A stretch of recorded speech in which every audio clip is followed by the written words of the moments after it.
Entonces, en la sexta semana del tiempo de Pascua, seguimos meditando el libro de los Hechos de los Apóstoles, como un texto en el que se narra eh, el inicio de la vida de la iglesia. Al comienzo se narra la vocación de San Pablo. Pues al comienzo es el comienzo de la iglesia, pero luego avanzando se narra su conversión, sus primeros pinos evangelizadores, y ya en el capítulo 10, que es el que leeremos en la misa, se pasa a reseñar la actividad de San Pedro, cómo cura en Lida a un paralítico, cómo cura a Tabita en Jope, la actual Jaffa, que está englobada en Tel Aviv. Y sigue la visión del centurión Cornelio, un pagano romano, que es como uno de los puntos culminantes del libro de los Hechos, que manifiesta la universalidad del Evangelio y además también enseña que la fuerza del Espíritu Santo no conoce límites geográficos ni personales. Es lo que celebra la liturgia de una manera y de otra. Esa misión a todas las personas, pues que ya desde el Antiguo Testamento estaba incoada de alguna manera, pero que desde luego con la resurrección de Jesús ya llega a su plenitud. Por eso el Salmo 97 es como una respuesta a este hecho que se narra en la primera lectura, y dice: el Señor revela a las naciones su salvación. Y la antífona de entrada de la misa es tomada del libro de Isaías: anunciadlo con gritos de júbilo, publicadlo y proclamadlo hasta el confín de la tierra. Decid: el Señor ha rescatado a su pueblo, aleluya.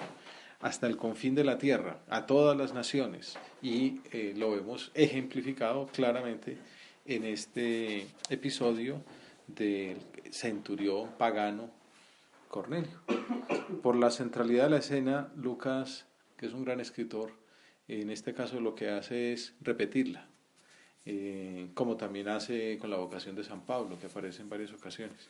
Y entonces aquí, en el capítulo 10, la narra en tercera persona, y más adelante Pedro lo recordará de nuevo en Jerusalén, ya en primera persona.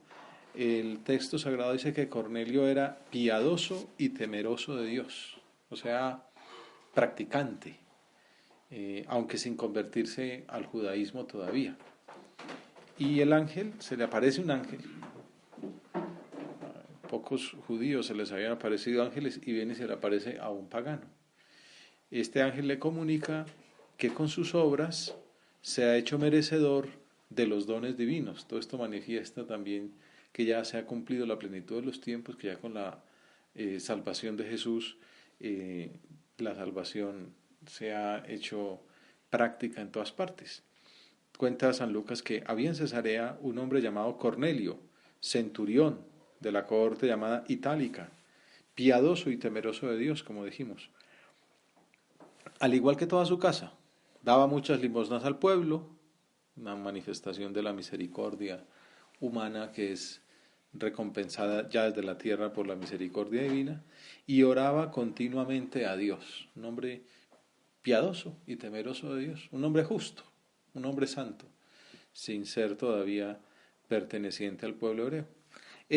Hacia la hora de nona, vio claramente en visión un ángel de Dios, que fue a su encuentro y le dijo: Cornelio.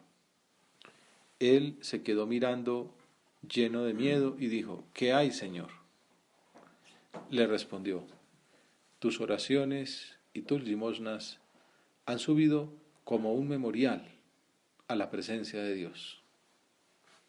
Ahora manda a alguien a Jaffa y haz venir a un tal Simón, llamado Pedro, que se aloja en casa de un tal Simón curtidor, que tiene su casa a orillas del mar. Tan pronto como se marchó el ángel que le había hablado, también fíjate esta prontitud en la obediencia a las indicaciones divinas. Tan pronto como se marchó el ángel, llamó a 2 siervos y a un soldado piadoso de los que estaban a su servicio, les contó todo y los mandó a Jaffa. Interesante, ¿no? La fuerza de la oración, cómo Dios habla, Dios no se hace esperar. Qué importante es que busquemos nosotros esa voluntad de Dios en nuestro diálogo personal con Él, que estemos atentos a... Me parece que una de las enseñanzas más claras de este pasaje es cómo Dios se muestra y, y manifiesta su voluntad en la oración y le hace a uno mudar sus hábitos, le lleva a tomar decisiones que quizá no tenía pensadas, a veces le rompe la cintura, los esquemas, y, y siempre nos hace mucho bien eso, nos hace falta salir de las rutinas, de la mediocridad o de un hábito que traemos, que quizá es bueno, pero que necesita un impulso. La santidad consiste en eso, en ir siempre a más, en tomarse la vida como una aventura, como un ideal, como una misión, como veremos al final.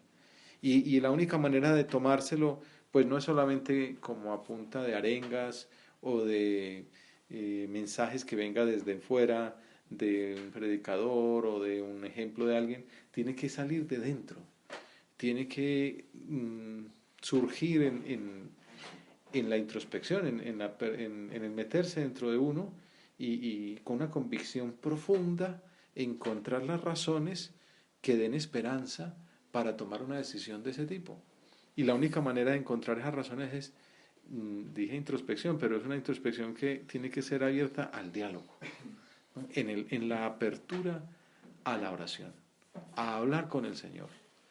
Y entonces ahí Dios nos hará ver que hay cosas que no van o que nos hemos acostumbrado a hábitos que no son buenos o que hay una herida que hay que cicatrizar, que hay que purificar, que hay que ventilar un poco para que aquello se cure. Pero Dios lo habla, ¿no? Al Cornelio le dice que haga traer a un tal Simón llamado Pedro que está en casa, Simón el curtidor, bueno, hasta casi pues que con la dirección. Y a nosotros también a veces nos dirá las cosas claras. Claro, esta es como una película. El Evangelio tiene eso, mucho como de narrativa cinematográfica, porque entonces luego desplaza la escena a la casa de Simón Pedro, precisamente, del que estaban aquí hablando. Después de esta introducción, Lucas centra la atención en el primer papa, que también ha recibido la visita del Señor de dos maneras. En primer lugar, con una visión de animales impuros que debería comer, y después con la visita de los paganos que envió el centurión Cornelio, que le piden que los acompañe. Al día siguiente, mientras estos caminaban, los criados de Cornelio, y se acercaban a la ciudad, a Jaffa, subió Pedro a la terraza hacia la hora de sexta para orar. Deja como de paso en el evangelio, en los Hechos de los Apóstoles, en el Evangelio se nota el ejemplo de Jesús y de Juan Bautista. En los Hechos de los Apóstoles se ve el ejemplo de los apóstoles mismos que tienen ese hábito de hacer oración por la mañana y oración por la tarde. En algunas partes se dice así, iba a hacer la oración de la tarde. Subía a la terraza a hacer la oración. La costumbre, el hábito. Qué importante es tener en el horario esos tiempos determinados, desde luego para estudiar y para hacer rendir el tiempo, pero también el día fijo y la hora fija, mi oración, ¿a qué horas? Mi dirección espiritual, ¿a qué horas? Y hablarlo con Dios, contarle nuestras cosas, escucharle, estar abiertos a que Él nos hable y nos muestre su voluntad, a que con su palabra en el Evangelio, la palabra de Dios o los textos de los santos, pues nos dé luz, nos muestre ese punto en el que Él quiere que avancemos.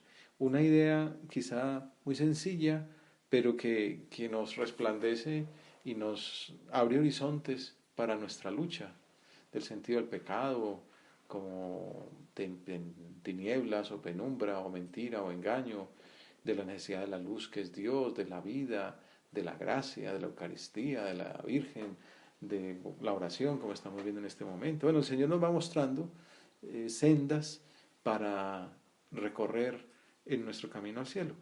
Bueno, pues eso es lo que hace Pablo, subía a la hora sexta, hacer su terraza, hacer su oración. Puede ser que uno diga, es que hay mucha rutina, siempre es lo mismo. Pues no puede ser siempre lo mismo, porque la oración tiene que ser diálogo, vida, vida vivida, lo que nos está pasando. Y qué novedad quiere ponerle el Señor a nuestra existencia. Sintió hambre. A veces pasa que uno está haciendo la oración, espero que no sea este el momento, y uno tenga como hambre, ¿no? Y quería tomar algo, y mientras se lo preparaban, le sobrevino un éxtasis.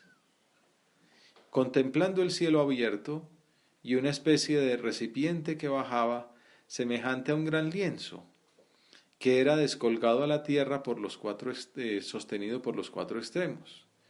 Y entonces, ¿qué había dentro del lienzo? Estaba lleno de toda especie de cuadrúpedos, reptiles de la tierra y aves del cielo, en las cuales había muchos animales impuros. Ustedes saben que los judíos tienen pues toda una legislación de animales que se pueden comer y otros que no pueden ni tocar, porque si no se incurre en impureza legal. Pues Pedro está viendo ese éxtasis, esa visión de animales, reptiles, aves, cuadrúpedos, y una voz le dijo, levántate Pedro, mata y come. Ahí hay todo tipo de viandas, ¿no? Pero entonces Pedro replicó, de ningún modo, Señor, pues nunca comí cosa profana o impura. Un hombre celoso, cumplidor de la ley, respetuoso de la Sagrada Escritura, de las reglas, de las normas, de las convenciones, de las enseñanzas rabínicas. Nunca comí cosa profana o impura. Eso es un hombre que lo puede decir. Yo he visto gente que viola esos mandatos. También he visto contemporáneos que los viven a rajatabla, ¿no? No pueden comer hamburguesa porque está mezclada la carne con el queso y entonces pues lo dicen hasta en broma, pero dicen, bueno, ser santos y cumplir la voluntad de Dios, adiós hamburguesa, ¿no? O al menos este tipo de hamburguesa en que van juntas la leche con la carne, porque en el Antiguo Testamento dice no pueden ir. Bueno, eso es santidad también, esos sacrificios, esos ayunos. Bueno, pues un poco en ese espíritu, pues Pedro dice, yo soy un hombre que cumple la ley. Y de nuevo, por segunda vez, le dice la voz, lo que Dios ha purificado, tú no lo consideres profano. Esto sucedió hasta 3 veces. Y luego el receptáculo fue subido al cielo. Lo que Dios ha purificado, tú no lo consideres profano. Lo que tú siempre has considerado que era la santidad, pues no es santidad. O Dios ahora ya dice que por ahí no es la cosa. Claro, hace falta tener mucha cintura, ¿no? Que es lo que el Papa también insiste mucho, no ser doctores de la ley, sino seguidores de Jesús, el Padre de la Misericordia. Entonces lo que Dios ha considerado santo, tú no lo llames profano, pues que siempre, hasta ahora era santo, pues ahora, hasta ahora era profano, pues ahora ya deja de ser profano. Pues estaba todavía Pedro dándole vueltas al significado de la visión que había visto, cuando los hombres enviados por Cornelio, después de haber preguntado por la casa de Simón, llegaron a la puerta y a voces preguntaban si Simón, llamado Pedro, se alojaba allí. Entonces, Pedro está haciendo oración. Podría decir, se le ocurrió o le vino a la mente, pero San Lucas, que sabe muy bien de lo que está escribiendo, está inspirado por el Espíritu Santo, dice, el Espíritu le dijo a Pedro, que seguía perplejo con la visión, mira, 3 hombres te están buscando, levántate, baja y ponte en camino con ellos sin dudar, pues yo los he enviado. Podría decir, bueno, me quedan todavía 5 minutos de oración, bajo dentro de 5 minutos. No, levántate, baja y ponte en camino con ellos. ¿Y qué hace Pedro? Pues bajando Pedro al encuentro de los hombres. Mira lo que es la obediencia en la oración, la docilidad. San José María comentando esta relación con el Espíritu Santo que nos vamos preparando ya también para Pentecostés, dice que la tradición cristiana ha resumido la actitud que debemos adoptar ante el Espíritu Santo con esa palabra, docilidad. Ser sensibles a lo que el Espíritu Santo promueve a nuestro alrededor y en nosotros mismos. que hay que comerse cuadrúpedos, que hay que bajar y atender a los paganos, que hay que salir con ellos, que lo que Dios quiera. A los carismas que distribuye, a los movimientos e instituciones que suscita, a los afectos y decisiones que hace nacer en nuestro corazón. A veces nos pide cosas que nos cuestan. Dar un paso que es exigente, decir una palabra que puede costar mucho, o por sinceridad en la dirección espiritual, o por ser una corrección fraterna, o un plan apostólico con un amigo. ¿Cómo le digo que se confiese? ¿Qué me va a decir si lo invito a hacer una romería? Me va a decir que eso es para viejas y entonces va a poner colorado y va a quedar anticuado y mi prestigio va a quedar por el suelo. Bueno, se le meten a uno esos miedos. Pues la docilidad para, en tu nombre, lanzar en la red. La tradición cristiana ha resumido esa actitud en la palabra docilidad. Un concepto que permite expresar la disponibilidad, el acatamiento en general de la criatura a la voluntad de Dios. Así lo comenta el autor de la edición crítico-histórica, ¿no? Acatar la voluntad de Dios. ¿Lo quiere, Señor? Yo también lo quiero, aunque me cueste, aunque me ponga colorado, aunque eso me retrase mi proyecto, aunque puede ser que todo esto signifique romper todo mi camino. ¿Qué quieres de mí? ¿Qué me vas a dar, Señor, cuando me estás pidiendo esto? Y en ese sentido se relaciona con una noción muy importante que es la obediencia de la fe, ¿no? La de María, por ejemplo, ¿no? Hágase en mí según tu palabra, aunque esto ponga patas arriba todo lo que tenía yo planeado. Y también, más concretamente, la actitud de los que, como dice San Pablo a los romanos, en su proceso de vida cristiana, son guiados por el Espíritu de Dios. O sea, entendiendo ese ser guiados en el aspecto activo de colaborar, dejarse guiar. La vida de los santos va por ahí, ¿no? Que uno nota que van para arriba siempre, como que van obedeciéndole al Señor. Claro, entonces Dios les da una gracia, que una petición de Dios es una gracia, ellos responden afirmativamente, entonces suben, dan un paso, Dios pide más y ellos responden afirmativamente, pues siguen dando pasos, alguna vez también se equivocan, retrasan, pero siguen avanzando, ¿no? Pues María, los apóstoles, los santos de toda la historia. Y nosotros también tenemos que ser de ese estilo, ¿no? Nos vamos preparando para Pentecostés, meditando cómo es la reacción de Pedro, que tampoco es que sea el santo así, que nunca se equivocó, traicionó al Señor 3 veces, pero luego echó para adelante, fue confirmado, fue nombrado papa, y lo vemos con ese pasado, no importa lo que haya hecho. Señor, tú lo sabes todo, tú sabes que te amo, apacienta mis ovejas. ¿Y cómo las apacienta? Cuidando la oración de la tarde. ¿Y cómo las apacienta? Siendo dócil a lo que el Señor le pide, que se coma esos puercos, que vaya y atienda a los paganos, que vaya y los visite. Docilidad, dejarse guiar por el Espíritu de Dios, ser obedientes en la fe, acatar lo que Dios nos da y colaborar con lo que nos pide. Bajando Pedro al encuentro de los hombres, colaborando con lo que Dios le pedía, les dijo: aquí estoy, yo soy el que buscáis. ¿Cuál es el motivo de vuestra venida? Ellos le dijeron: el centurión Cornelio, hombre justo y temeroso de Dios, acreditado además por el testimonio de todo el pueblo judío, ha recibido de un ángel santo la orden de hacerte ir a su casa y de escuchar tus palabras. Recuerda que la primera revelación, esa visión de los cuadrúpedos, los reptiles y las aves, fue con un combate de fe. La oración también se llama así en el catecismo, el combate de la fe, y se cuenta la historia de Jacob con el ángel de Dios peleando toda la noche en lucha libre hasta que ya en el amanecer pues le pide que cambie el nombre y que lo bendiga, y queda bendecido con la famosa, el toque del nervio ciático de la pérdida, entonces quedó cojo y le cambió el nombre a Jacob por Israel. Bueno, que dice, así es la oración, un combate. Bueno, una oración en que uno está dormido pues no es oración, ¿no? Pues es una siesta. Pero la oración tiene que tener combate. ¿Por qué me pides esto? ¿Pero qué quiere decir aquello? En el primer momento San Pedro dice, pero yo no he comido, no he comido nada profano, nada impuro ha entrado en mi boca. No digas que es profano lo que Dios ha llamado santo. Ya ha aprendido la lección. En la segunda parte, cuando vienen estos hombres, los invitó a entrar y los alojó. No empezó a decir, ¿ustedes de dónde vienen? Y hija Cornelio, ¿de quién es? ¿Pero es católico o no es católico? ¿Ese es cristiano? ¿Es un pagano que tanto cree? No, vengan, entren, los alojo. Al día siguiente se levantó y marchó con ellos, haciéndose acompañar por algunos de los hermanos de Alba.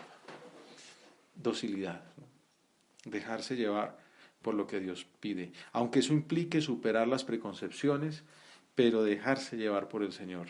Dios le muestra que no debe llamar impuro a nadie y que debe salir al encuentro de las personas que están esperando ese mensaje.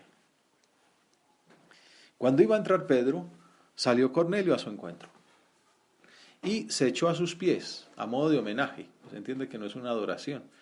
Y entonces Pedro lo alzó diciendo, levántate, que soy un hombre como tú.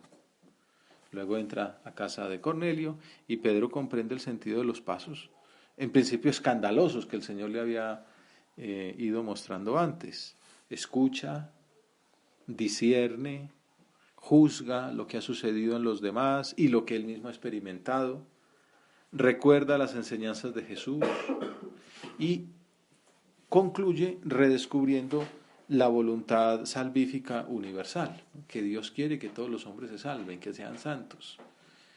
Y Pedro tomó la palabra y dijo, está claro que Dios no hace distinciones, acepta al que lo teme y practica la justicia, sea de la nación que sea. En Dios no hay acepción de personas.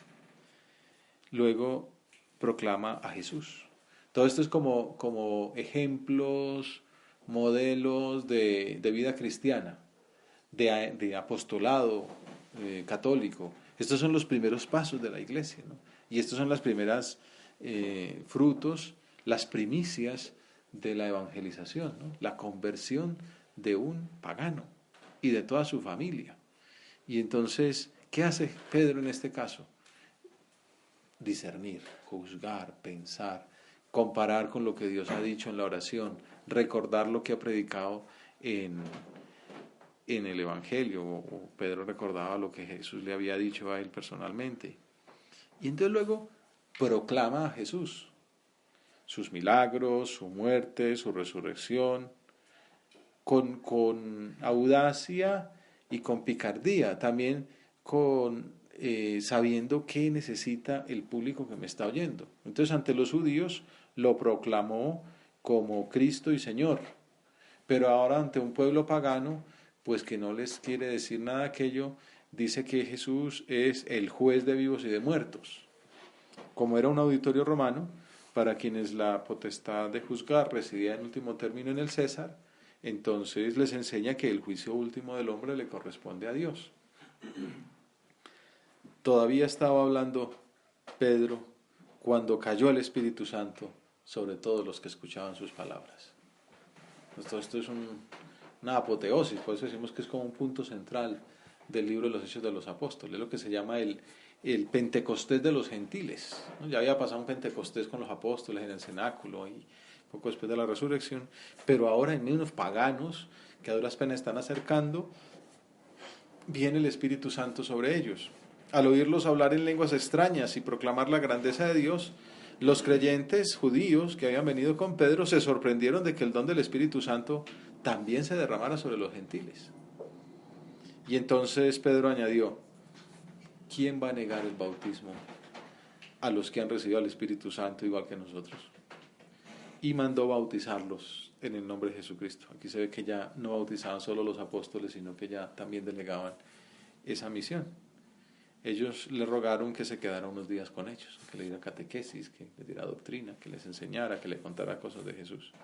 Los gentiles reciben el don del Espíritu Santo. De nuevo, la iniciativa y el protagonismo corresponden a Dios, que se adelanta a la acción del apóstol, aunque no deja de contar con su actuación. Bueno, pues todo esto nos lleva a concluir, a la luz de las otras lecturas de la misa, pues pensar en ese amor de Dios y en anunciar a todas las personas que Dios es amor, que es lo que viene después en la segunda lectura. Ese amor que se va revelando gradualmente en la antigüedad, en el Antiguo Testamento, como un amor de padre, un amor eterno. Dice el Catecismo que la clave de todo fue esa revelación en el Nuevo Testamento de Dios es amor, el ser mismo de Dios es amor. Y en el envío del Espíritu Santo, que estos hombres allí reciben y que los judíos habían recibido antes, revela el secreto más íntimo, que la vida de Dios es una eterna comunicación de amor, Padre, Hijo, Espíritu Santo, una familia, y que nos invita a participar en él. Que dio su vida por nosotros, veremos en el Evangelio, en esas palabras de la última cena, que nos llama a sus amigos. Ahí ya está como la clave de esa amistad, de ese amor. San Juan es como uno de los puntos clave de su Evangelio. Ya no los llamo siervos, sino amigos. Y es amigo Juan Bautista, el amigo del novio, y es amigo Lázaro, y Juan es el amigo, el discípulo que él ama, y les dice en el momento así de la intimidad superior, de la última cena, la víspera de su pasión, ya no los llamo siervos, porque ustedes son mis amigos. Y explica, nadie tiene amor más grande que el que da la vida por los amigos. Es decir, el mejor amigo soy yo. Él es tan amigo que nos ha hecho hermanos, hijos de Dios, consanguíneos, partícipes de la naturaleza divina. Y nos comunica su misión. Así como hemos visto en Pedro, también cada uno de nosotros está llamado a ser apóstol. Para un cristiano, dice el Papa en esa última exhortación Gaudete et Exsultate, no es posible pensar en la propia misión en la tierra sin concebirla como un camino de santidad. Esta es vuestra voluntad de Dios, vuestra santificación, dice San Pablo a los tesalonicenses. Cada santo es una misión, dice el Papa. Es un proyecto del Padre para que refleje y encarne un aspecto del Evangelio en un momento determinado de la historia. Y esa misión tiene sentido pleno en Cristo. O sea, todos tenemos que ser como Pedro, como los santos, como los apóstoles. En el fondo, la santidad es vivir en unión con Él los misterios de su vida. Cristo se encarnó para salvar a todos los hombres. Y entonces Pedro tenía que superar esa visión nacionalista, racista, que había sido promulgada por Dios antes, pero tenía que romper ese esquema y abrirse a la salvación universal, meterse en el misterio de Cristo y aprender a ver el mundo como lo veía Él, asociarse a la muerte y resurrección del Señor de una manera única y personal, morir y resucitar constantemente con Él, reproducir en la propia existencia la vida de Jesús. Por eso es que los misterios del Rosario ayudan a entrar por ahí, a conocerlo más, su vida oculta, su vida comunitaria, su cercanía a los últimos, su pobreza, tantas manifestaciones de su entrega por amor. El designio del Padre, concluye el Papa, es Cristo y nosotros en Él. En último término, el designio del Padre es Cristo amando en nosotros. Dios es amor y quiere que nosotros seamos ese amor que lleva a Pedro allí a cambiar de ciudad, a ir a visitar a los paganos, a llevarles la doctrina, a bautizarlos, a salir de sí mismo, ¿no? a salir de la comodidad y buscar el encuentro con los más necesitados. Porque la santidad no es sino, decía Benedicto XVI, la caridad plenamente vivida. Por eso la santidad se mide por la estatura que Cristo alcanza en nosotros. Y ahí ya uno tiene que hacer examen. Decía San Juan Bautista, ¿no? Conviene que Él crezca y que yo mengüe. La santidad se mide por el grado como, con la fuerza del Espíritu Santo, modelamos toda nuestra vida según la suya. Así, concluye el Papa Francisco, cada santo es un mensaje que el Espíritu Santo toma de la riqueza de Jesucristo y le regala a su pueblo. Y termina con una invitación que nos hace, y así concluimos nosotros este rato de oración. Tú también necesitas concebir la totalidad de tu vida como una misión. Inténtalo escuchando a Dios en la oración y reconociendo los signos que Él te da. Pregúntale siempre al Espíritu qué espera Jesús de ti en cada momento de tu existencia y en cada opción que debas tomar para discernir el lugar que eso ocupa en tu propia misión. y permítele que forje en ti ese misterio personal que refleje a Jesucristo en el mundo de hoy. Muéstrame con tu vida que Dios existe. Muéstrame ese Jesús del que hablas con el testimonio de tu existencia. Ojalá puedas reconocer cuál es esa palabra, ese mensaje de Jesús que Dios quiere decir al mundo con tu vida. Déjate transformar, déjate renovar por el Espíritu para que eso sea posible. Y así tu preciosa misión no se malogrará. El Señor la cumplirá también en medio de tus errores y de tus malos momentos, con tal de que no abandones el camino del amor y de que estés siempre abierto a su acción sobrenatural que purifica e ilumina.